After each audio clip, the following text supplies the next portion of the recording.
그가 모압 지방에 있어서 야훼께서 자기 백성을 권고하사 그들에게 양식을 주셨다 함을 들었으므로 이에 두 자부와 함께 일어나 모압 지방에서 돌아오려 하여 있던 곳을 떠나고 두 자부도 그와 함께하여 유다 땅으로 돌아오려고 길을 행하다가 나오미가 두 자부에게 이르되 너희는 각각 어미의 집으로 돌아가라.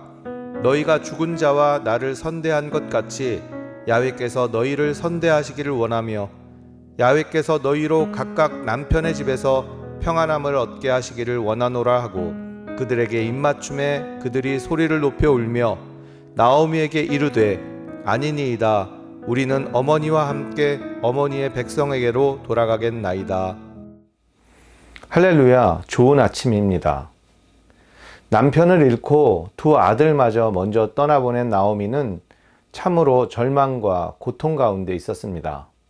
바로 그러한 고통의 순간에 나오미의 귀에 들려온 소식은 다름 아닌 야훼께서 그 백성을 돌보시사 그들에게 양식을 주셨다라는 소식이었습니다.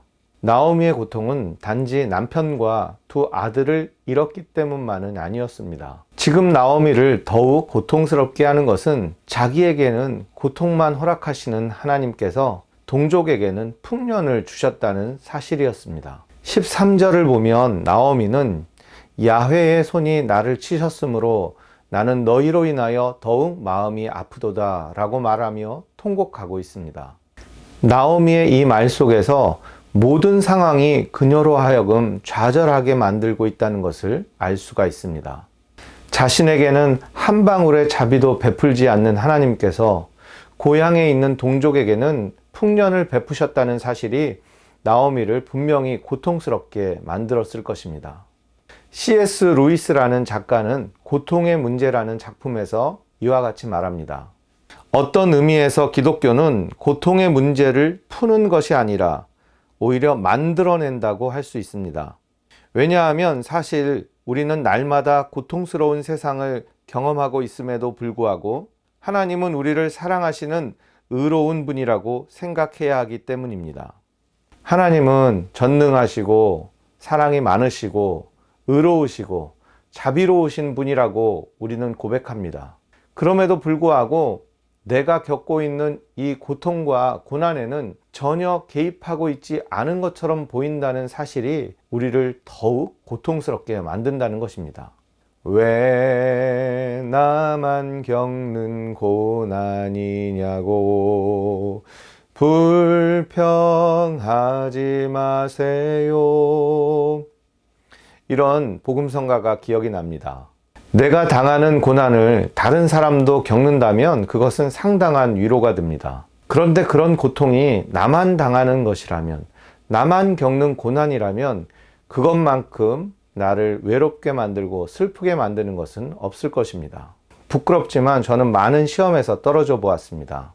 대학교 입시에도 떨어져 보았고, 운전면허 시험에도 떨어져 보았고, 교육자 채용 시험에서도 떨어져 보았습니다. 특별히 교육자 채용 시험에서는 저와 함께 면접에 들어간 사람들 중에 저만 떨어졌습니다. 시험에 떨어진 것도 고통스러웠지만 저만 떨어진다는, 유독 저만 시험에서 많이 떨어진다는 생각에 얼마나 실망스럽고 괴로웠는지 모릅니다.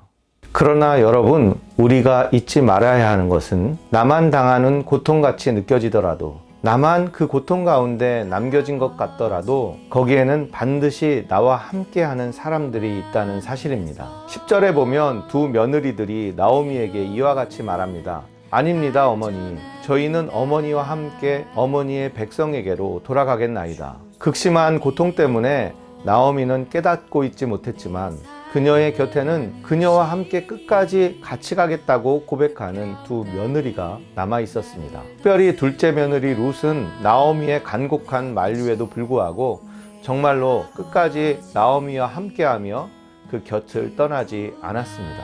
그리고 그 곁에 남은 룻을 통해 하나님은 나오미에게 큰 복을 베푸신 것입니다. 여러분이 고통과 고난 가운데 있더라도 여러분 주변을 돌아보시기 바랍니다. 거기에는 여러분을 떠나지 않고 여러분과 함께하는 사람이 반드시 있기 마련입니다. 그리고 하나님께서는 그 사람들을 통해 여러분에게 역사하시는 것입니다. 또 한 가지 우리가 잊지 말아야 할 것이 있습니다. 나만 고통 가운데 있고 하나님께서는 내 삶에 관심조차 없는 것 같이 느껴질 때라도 내 삶을 인도하고 계신 것은 바로 하나님이시라는 사실입니다. 비록 나오미는 그녀가 처한 고통 때문에 깨닫고 있지 못할지라도 그녀의 삶을 인도하고 계신 분은 바로 하나님이시라는 것을 우리 모두는 알고 있는 것입니다. 고통 가운데 계십니까? 슬픔 가운데 계십니까? 그 고통과 슬픔을 잠시 잊고 여러분 주변에 누가 남아있는지 살펴보시기 바랍니다. 여러분 곁에서 여러분을 응원하고 여러분을 격려하고 여러분을 돕는 그 사람을 통해 하나님이 일하고 계십니다. 하나님께서는 내 삶에 전혀 관심조차 없는 것 같이 느껴지십니까? 그럼에도 불구하고 하나님께서는 여러분의 삶을 지금도 인도하고 계신 줄 믿으시기 바랍니다. 내 영혼 안전합니다.